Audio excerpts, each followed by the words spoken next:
Coucou mes amours, bonjour et bisous de là où vous vous trouvez. J'espère que chacun se porte bien.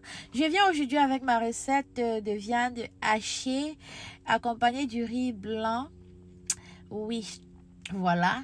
Et pour cela, j'ai eu besoin des carottes que j'ai découpées en petits dés, des petits pois, des persils, poivrons, tomates, oignons.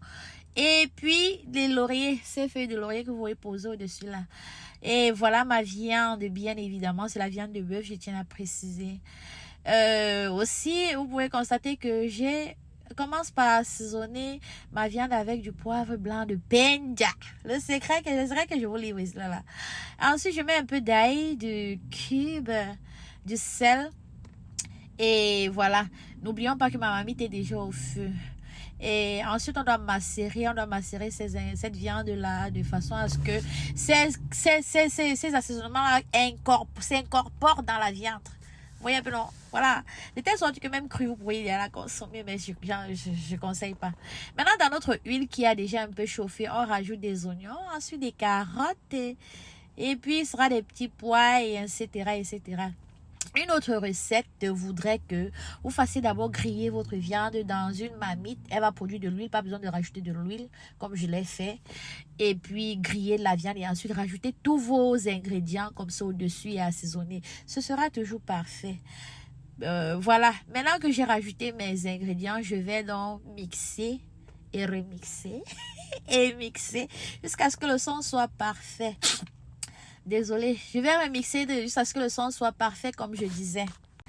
Et ensuite, on va laisser, après avoir reversé tous nos ingrédients dans la marmite, rajouter cette feuille de laurier là au-dessus. Elle doit aussi cuire afin que le goût qu'elle a produit, voilà, soit également contenu dans cette sauce là. Elle n'est pas là à but décoratif, je veux dire. Donc, nos condiments étant déjà dans notre marmite, on doit laisser mijoter.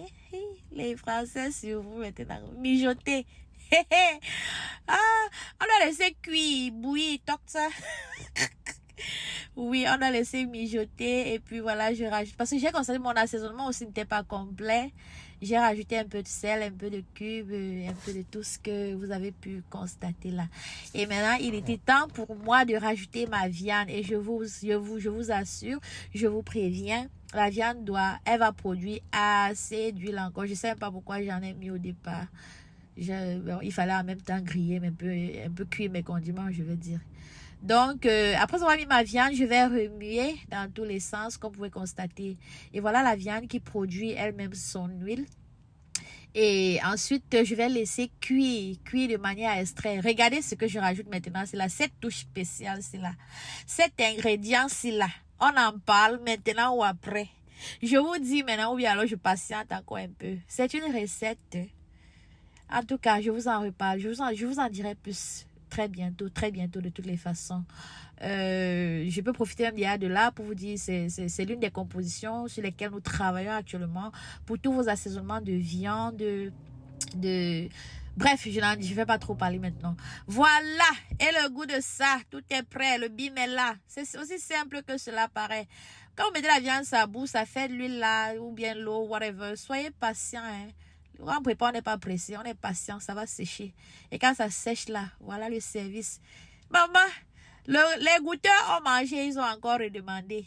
Et pourtant, c'était une commande spéciale. Bisous à Mommy de Zana. C'est toi qui m'a fait ça. C'est toi qui m'a fait redécouvrir ce talent-ci. Et me voilà, en vert ou jaune. C'est qui le chef? C'est qui le chef?